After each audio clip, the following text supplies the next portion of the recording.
What is up, everybody? I'm No Lex Given, back with some more Hearthstone Battlegrounds, and today there's going to be two things that I want to cover. I'm going to do post-commentary for this Reno Jackson game. I think I've got some interesting things to say about Reno, because it's actually just Gwen from Storybook Brawl. It's the exact same hero power, so I already have some insight into how to play this hero, and I also wanted to take a look at the patch notes for today.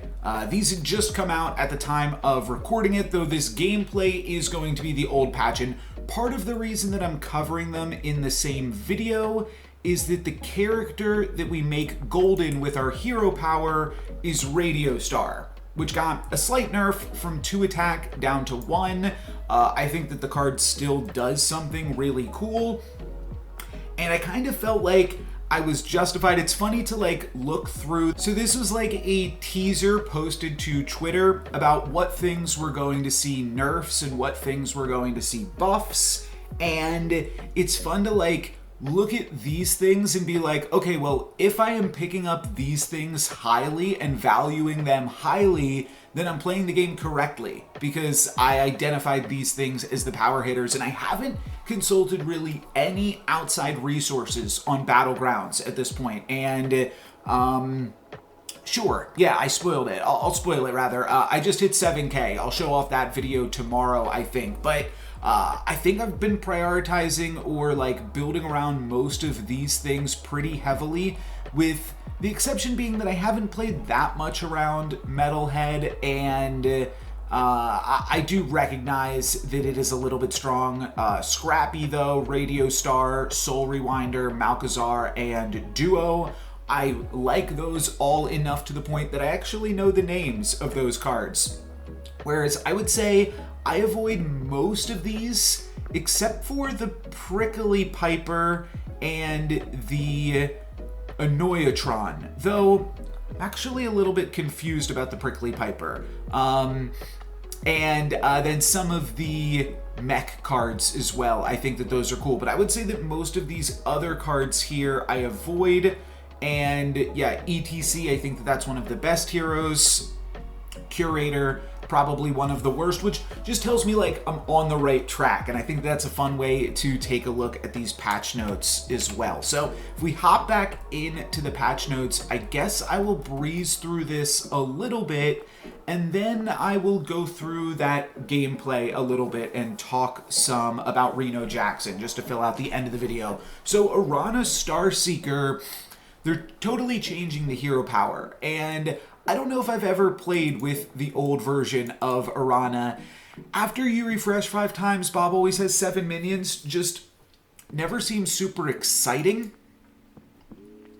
And it's hard to quantify how useful that is. It does seem like it gets active somewhat early in the game, though you don't really want to be using your early game econ to refresh regardless. I guess you could throw in 2 refreshes on turn 3, and that's kind of free, but you're not really excited to do that regardless. And now it's just a brand new hero power after 6 friendly minions attack, which is just going to be something that happens. Sure, you could grab Scallywag to make it happen a little bit earlier, but otherwise it's just going to be something that happens no matter what. Then the first minion you buy every turn is free, which at the very least is worth 1 gold. At the very least, it's Clairvoyance. You can buy and sell a unit and then use that gold. I guess it won't be as good in the late game where you're just trying to hunt for specific hero powers, but even still, you could roll. It actually could even be worth more in the late game, because then you could just roll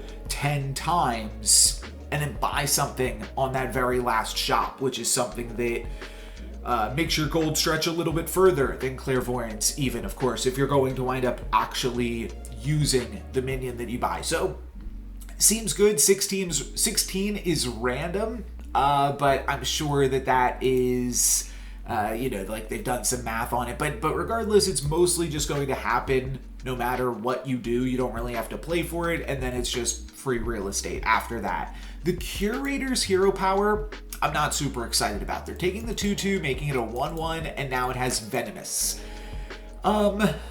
I don't think amalgams really need venomous. I know that that used to be a thing where you would like pick up the... I think it was just you pick up the amalgam and then there was like a murloc that would give it venomous. It's already easy to give an amalgam venomous though, is like kind of the point of it.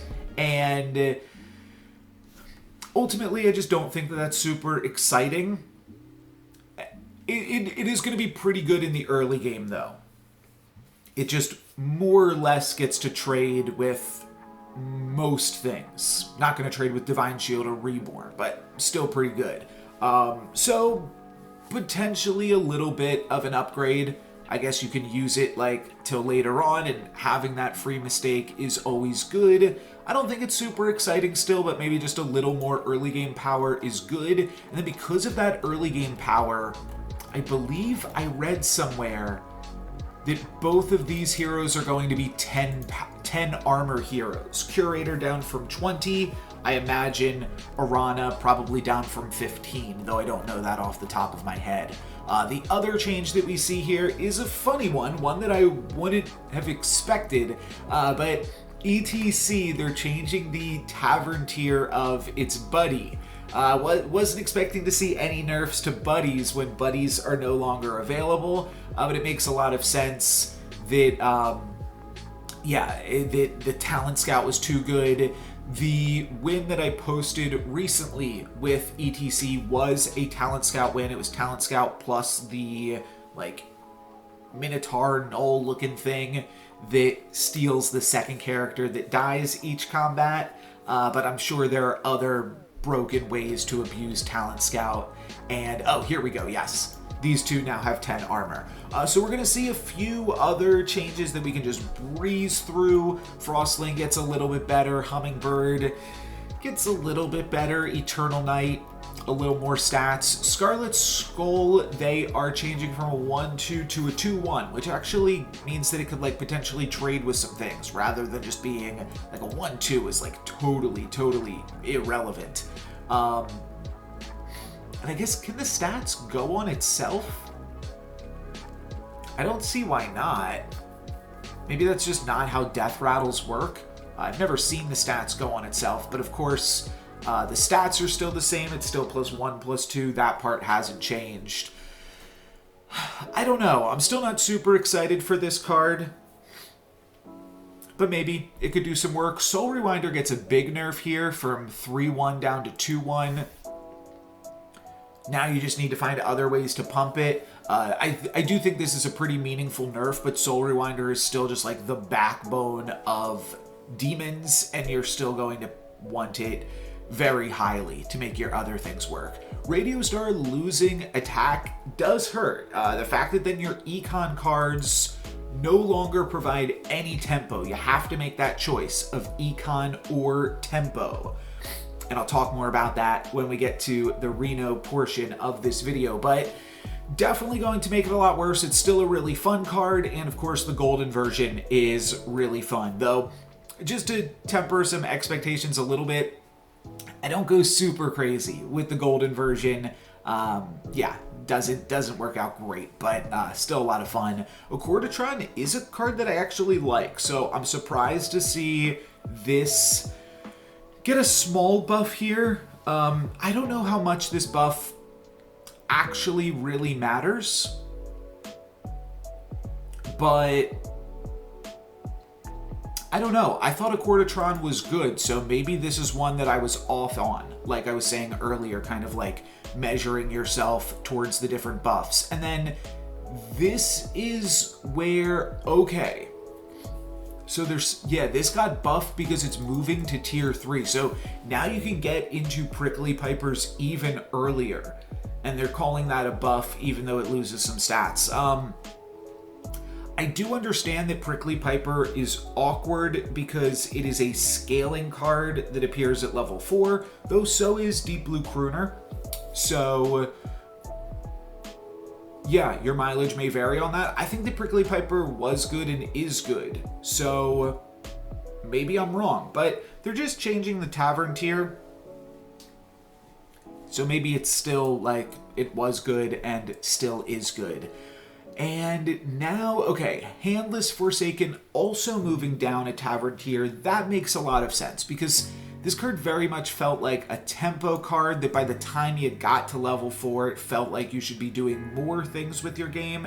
At the same time, Handless Forsaken is like the payoff card to Undead. You want to cycle a bunch of battle cries and death rattles, and then slam this on your field in the late game, and then try to take advantage of it because you've got a bunch of additional attack on all of your undead. So, a little bit curious with this. It did lose a little bit of stats, though I don't think that that really matters. I don't think that it went down in power level. It's just available earlier in the game, and now Rylek Metalhead is available later on in the game. There were just too many scaling strategies that made use of Metalhead, and it was pretty highly contested as well, so it makes sense to bump that up a tier. And Malkazar, yes, I always want to say Malzahar, which is just another demon, but it's Malkazar, Prince of Dance, went up a tavern tier. I think this thing's really good, and the ability to just get 2 free refreshes each turn,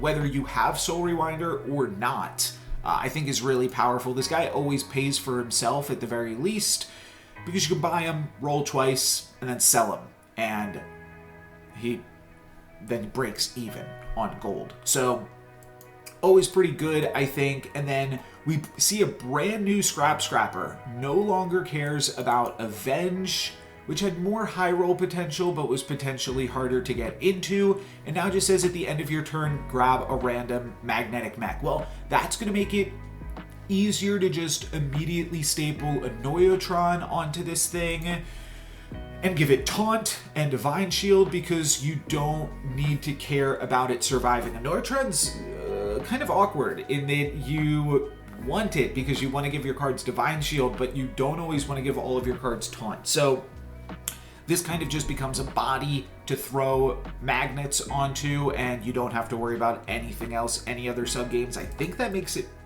more powerful, though less high-rolly. You'll get less magnetic things overall in the crazy high-roll comp. So I would say it's a nerf, but easier to get into to set you up for a cool magnetic comp. Xylobone's got 1 more attack.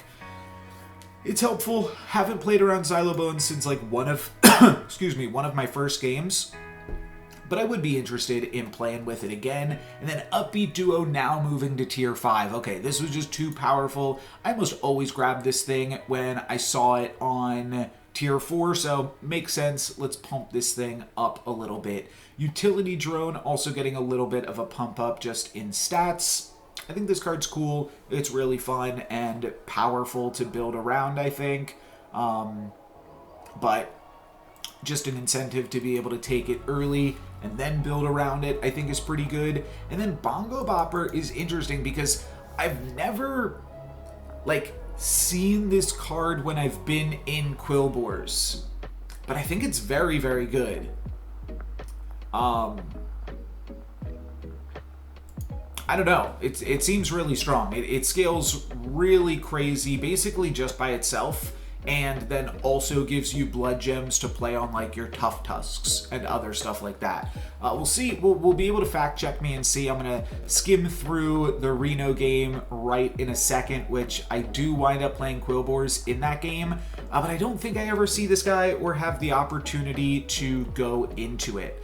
Bristleback Knight, a little bit more health. Now it's a little bit nicer of a character or a unit, and yeah, that'll help it out a little bit more. Gusty Trumpeter going up to a 6/7. Still a very awkward character in Elementals, and I don't know, might need a little bit more help. I've been trying to make Gusty Trumpeter work because it's so much fun, but it is a little bit awkward. Maybe I need to start playing like Bran in some of my Elemental comps, but still need some help. Lightfang Enforcer, becoming a 4/4. There's just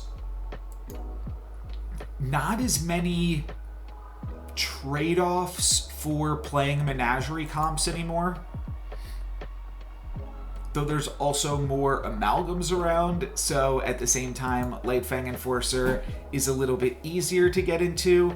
I just haven't found it super enticing, but that could be on me. I mean, they did buff it, so clearly it's not all there yet, but I haven't been super impressed with any menagerie comps that I've seen on the other sides of the table that have made me want to experiment with that type of comp regardless. And then Polarizing Beatboxer getting some more stats. I don't really feel like this card needs it, but I also don't feel like I ever see the Polarizing Beatboxer first and then build into it. It's almost always with the Scrappy that I then build into the Beatboxer. And maybe they'd like to give you more incentive to pick up a 5/10 and then see what you can do. Sister Death Whisper now gives a little bit more stats, +1/+3 every time. And I do think, like, I have seen this card do some good work for other people. I haven't really been able to pull it off myself, though I think this is a card that if I were to pick it up early off of, like, True Love's Kiss type effect, the thing that makes minions one tier higher, and then or just like a random early discovery or something, I think that you could play around this and have it be fun. So yeah, I definitely wouldn't count this one out, and a little bit more stats is going to make that even more enticing. Admiral is now a little bit less enticing, but I think I'm still going to pick it up every time just because it is so fun and really sweet. But 1 extra gold definitely will add up by the end of the game. You're gonna be seeing like multiple less pirates, and it's also deceptive. The first pirate you have to spend 8 gold or now 9 gold to get. The second pirate you only need to spend 8 gold, maybe even less, because you get to sell the pirate that you got from the first trigger. And if you've got multiple of these going on, then they just stack up really well. So the number, I'm not sure if it really matters, and like I said, it'll still be a ton of fun. Eternal Summoner getting 2 extra attack will also potentially be pretty good, especially because this is like a late game character and the attack often feels irrelevant, so maybe just a little bit more will help you out. And then I do think this is the last change, Young Merc Eye getting a little bit more stats. Nothing too crazy going on. I think that this card is fun. Incorporeal Corporal has been removed, so I never have to worry about how to say it. And Rothhide Knoll has returned, and I had to look that one up, but this is Rothhide Knoll, +1 attack for each friendly minion that died this combat. So that's it. That is the patch notes, and I'm gonna hop over to this Reno Jackson game here now. And what's a little bit weird, you might notice there's like an extra mouse on the screen that I'm not gonna be controlling. I already recorded post commentary over this one time. Oh, let me make myself a little bit smaller. I already recorded post commentary over this one time a few days ago, but I think I can do just a slightly better job and hit the key talking points that I wanted to bring up here. So I think there are basically 4 ways to use the hero power, which I think is called You're Gonna Be Rich or We're Gonna Be Rich.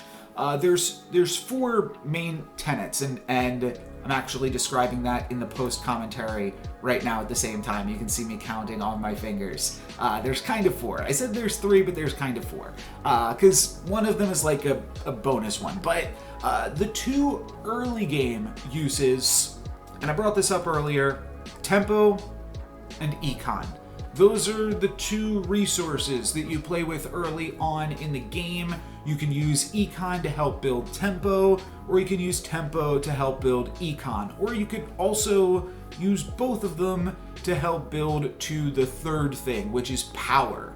And Power is mostly represented in Hearthstone Battlegrounds in the form of XP, which you then use to grab later tier characters, though it can also be used in the form of rolling for triples and things like that, which also help you find higher tier characters. And then the 4th thing that is like kind of adjacent to power but slightly different is scaling.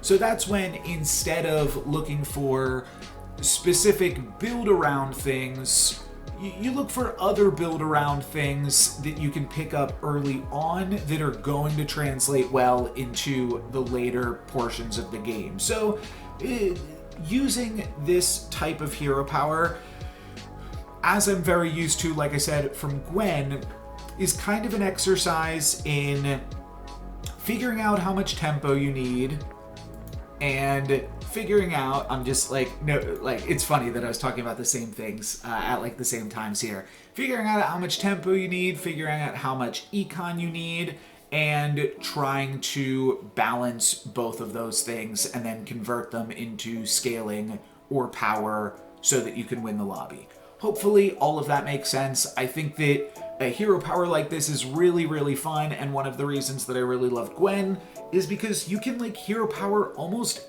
anything and just see how it works. You could hero power the Thorncaller here. That would be a lot of early game tempo. You could even hero power the, well, you can't do it anymore, but the Corporal. You could hero power that. You've got a 10-10 then, and that can win you a lot of early game fights. And right now I'm doing okay. I've lost a little bit of fights here, but I'm still in like the middle version of the lobby. I feel like I'm strong enough. Going to wind up picking up another Thorn Captain this turn. And right here is where I see Radio Star. I'm going to sell off that Elemental, pick up Radio Star. I've got two other pairs, which is also kind of interesting. But I do think that this is a pretty good target. Just the amount of econ that it gives you is really, really strong. And it also potentially gives you econ in a way that allows you to play for power too, because you're stealing 2 copies of things. That then makes it very easy to find the 3rd copy of a thing, which can allow you to then have endgame comps, especially if you're able to pick up like a scaling unit or something like that. So I do really like using We're Gonna Be Rich on Radio Star, and I think I still do, which is kind of the takeaway and why I'm including this in my patch notes video. I think that that is still going to be good. By the way, I had a really funny comp here where I was using these Thorncaller Captains, I believe they're called, to, or rather, everything else add cards to my hand. So the Radio Star adds 2 cards, both of the Death Rattle Quillbores add 2 cards, and then, what else? I guess like the Patient Scout adds cards or something, but that's not really super important. We get to find an upbeat duo here on level 4, and we'll also get to see how good that card was on this hero level.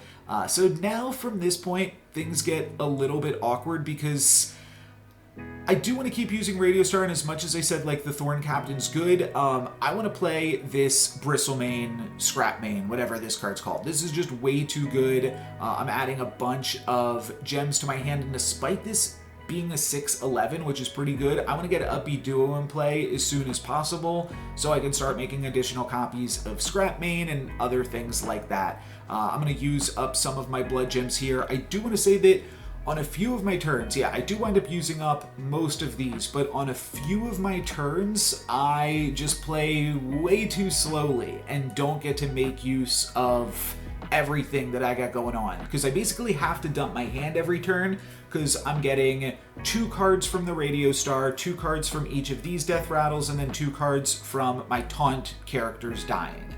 So I'm grabbing 6 cards each turn, which means that I'll have to start dumping those things out. I take 14 damage here down to 16, and this is a turn where I just do not have enough time to do everything that I want to do. There are 2 more Quillbore, and then I see a Prickly Piper and another Moonbacon Jazzer, so I want to play through all of this stuff, and like I said, just wind up wasting most of this time. I've got a bunch of stuff still in my hand. I'm able to throw down some of these Taunters, but I'm not even able to get out the Prickly Piper, which means I waste a lot of econ. I'm not able to grab 2 extra Prophet of the Boars here. That would have allowed me to triple that, plus grabbed another one. So this was like a huge, huge setback. I kind of wasn't stressing because I was up against the Ghost, But this is a huge deal and definitely going to be a huge setback. And like I said, this is how the Radio Star can help play for power as well. But ultimately is going to be a little bit awkward. And now I'm like playing Quillbores and I don't have enough blood gems out of my hand to make use of all of those. Probably could have taken Drakari Enchanter there, by the way, too, to potentially make some use out of Upbeat Duo. But yeah, there's just a lot of stuff going on, and there continues to be a lot of stuff going on through the rest of the game. I think this turn I am going to be able to spend most of my blood gems. I also pick up a Risen Rider, so now I'm actually overflowing my hand. 2 cards from Radio Star, 2 cards from each of my 4 Taunters puts me up to 10, and then Risen Rider's Undead Taunter gives me another 2 blood gems. So I'm actually playing too many. I'm filling up my hand too much, which is like, feels like a great problem to have to some extent, right? And I am powerful enough that I get to trade with most of my opponent's characters. Will take a little bit of damage, but I definitely want to convert some of this into some more onboard power as well, and Dynamic Duo does seem like a good way to do it, and I think it's time to toss the Econ. I don't think I need to or can afford to play Econ anymore. I've got to play as much power as I possibly can,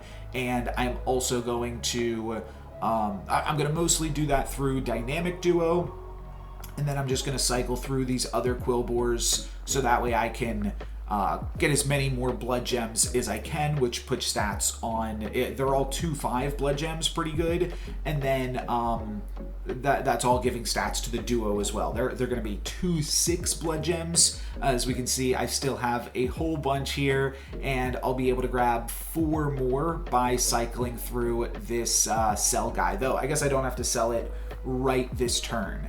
And now this turn I'm only going to add 8 blood gems to my hand, but I still think that that's good enough, and I think that I'm getting enough blood gems that I don't need to make another Scrap Main. I'm just going to go for another Prickly Piper, but I think that I got, oh yeah, that's right, I actually could have overflowed my hand if I had another Taunter, because I grab a card from the Upbeat Duo, and then I grab 8 blood gems from all of my taunt characters. So I think that this worked out well enough. Will we have the stats to survive? That is going to be the only question. And with a 64, like 180 Scrap Main, we are indeed going to be able to still take these combats, which feels great. That we are like winning these combats and then also on like a total greed mode. Feels really good. I do some suboptimal plays here with the Necrolites. Couldn't quite figure out what I needed to do with those. I'm going to skip ahead a little bit more, even though, as you'll see, I just play the Necrolites and steal a few blood gems here. I could have also stolen from the Prophet of the Boar, and then I find another Necrolite, and I use that on that to move it around. But I did find another Dynamic Duo, so that one's pretty good. And yeah, just swimming in blood gems here. There's another Prickly Piper in the shop. That's the important part. I'll rewind. There was so much going on this turn that I wind up ending it with a handful of blood gems and not picking up the Prickly Piper in the shop and not playing the second Prickly Piper in my hand. So this again is a whole bunch of stats wasted. Pretty unfortunate. Though with a character with 260 health, I'm still doing okay.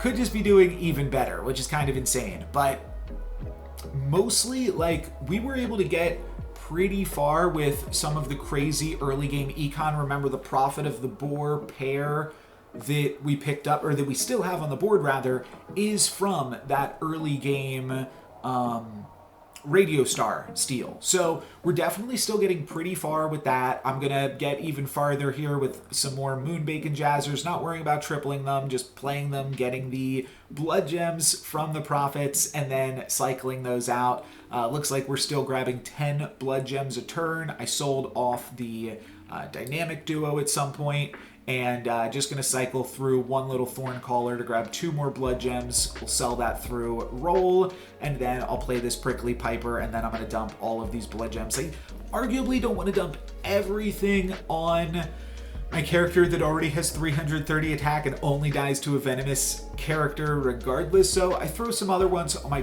Prickly Piper. It's kind of a tough thing in terms of what to power up here. It's a waste to put blood gems on Dynamic Duos because they get the pump anyways. or they get a smaller pump. And it's a waste to put them on the profits because I'm probably going to sell through the profits at some point, though it is awkward to put them on the Prickly Piper because you don't actually want that character to stick around. You want that to die, but it was just overkill to continue to power up my Bristlemane, so I do throw some on the Prickly Piper, and it actually does die. It does get the attack there, or it does get attacked into, so we are able to make it out of that one with even bigger blood gems. We'll take a look. I think my blood gems were 6-8 this turn, and we'll have to see what that is. I don't really have a way to add anything onto the board just yet, so I want to be like, I don't want to just buy all of the Quillbores that I see. We see a few more really good Quillbores right here. Yeah, 6-8 blood gems. But I really want to triple. I've got 3 different pairs. Oh, and it looks like I will actually just start getting rid of the profit of the boars this turn because Sunbake and Jazzer was too good to pass up. Makes sense. Each Sunbake and Jazzer is 3 gold for 3 blood gems, which is plus 18 plus 24 in stats. That's a lot of stats, and then I get to finish off the turn with a Thorn Collar, which still provides 2 blood gems, so it kind of makes up for the profit getting destroyed. And this turn I will only be playing 4 taunt characters, one of which looks like it might die, or might not die because it's too big, but I'd rather have that problem than die because I'm up against the lobby leader right now. We're in the top 4, up against the lobby leader, so I just want to make sure I'm being as strong as I possibly can, and yeah, it looks like we're going to be okay. We are quite large compared to our opponent here, and so for that reason, our Prickly Piper might not die. Yeah, it looks like it's not going to die here, but that is, oh wow, it actually does. Their Soul Rewinder just barely held on, and we get 9 blood gems in my hand here, right? Yeah, 9 blood gems, 4 times 2 plus 1, so seems pretty gravy to me. I'm gonna grab a Tough Tusk as we look to cycle out the 3-2 Death Rattle. And then I see another Tough Tusk, and I can pick up a Prickly Piper. Small sequencing issue there. Should have played one of the Tough Tusks before selling out through the profit. But either way, this seems really, really good. And now I can pump up both of these Tough Tusks, and they immediately get huge, and they have Divine Shield. I decided ultimately to just throw all of the Divine Shields on one of them, rather than make them both like medium-sized characters. And I like what we did here. Let me see, can I jump ahead and get into the combat? No, because I jumped ahead in the first post commentary that I did. So that's fine. Now with 2 pretty large Divine Shield characters that are basically as big as my opponent's biggest creatures, we're feeling pretty dang good here, I have to say, and then we're still scaling this board incredibly. I don't know if both of my Pipers will die this turn, but it looks like they both might. It's going to be really, really close. Yes, they do. So now my blood gems are worth +8 each. I only get 4 blood gems this turn because actually the duo did not die. But that's fine, and we move into the finals with an incredible, incredible amount of stats. So at this point, I'm just looking to triple some of these things in some capacity. I'm going to pick up Moonbake and Jazzer because that'll be really good once I do have some empty room on the board, and then I'm able to triple up on the Prickly Piper. That'll grab me a tier 6 character, which finds me a Quillbore. And at the time of this gameplay, which again was about 2 weeks ago or something at this point, this was the first time I had ever even seen Bristlebach. And it seems pretty cool. Avenge 1, play a blood gem on all of your characters, which means it's going to be able to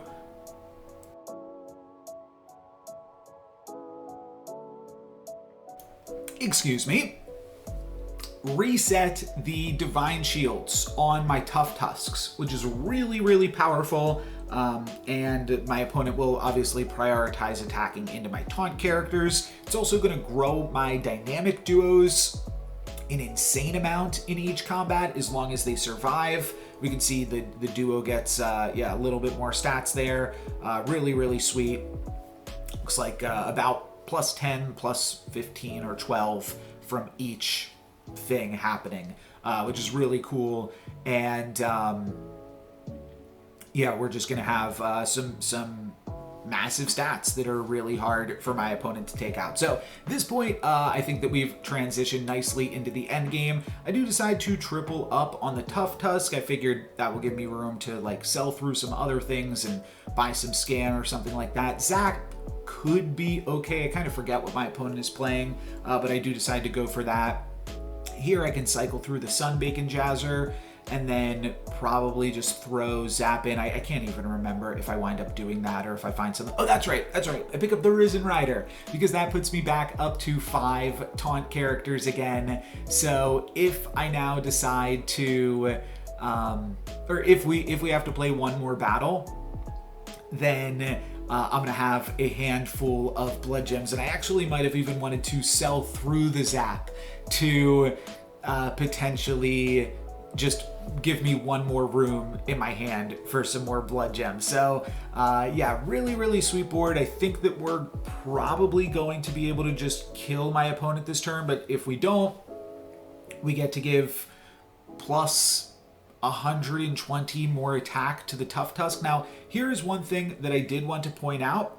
For some weird reason, this interaction of Tough Tusk and Bristlebach with a golden Tough Tusk does not work. You saw last combat when we had plain copies of Tough Tusk, they re-got their Divine Shield. But for some reason with a golden copy of Tough Tusk, it does not work. So it's a little bit weird, probably just a bug. I can't imagine that it's intended for the golden version to play out worse. But either way, let me play this for one more second here. Either way, really good performance there with Reno. That put me up to just about 6,300. And tomorrow we will take a look at the game that got me to 7K in Hearthstone Battlegrounds. But for today, that's going to be it for me. Thank you guys very much for watching. No Lux given. Peace.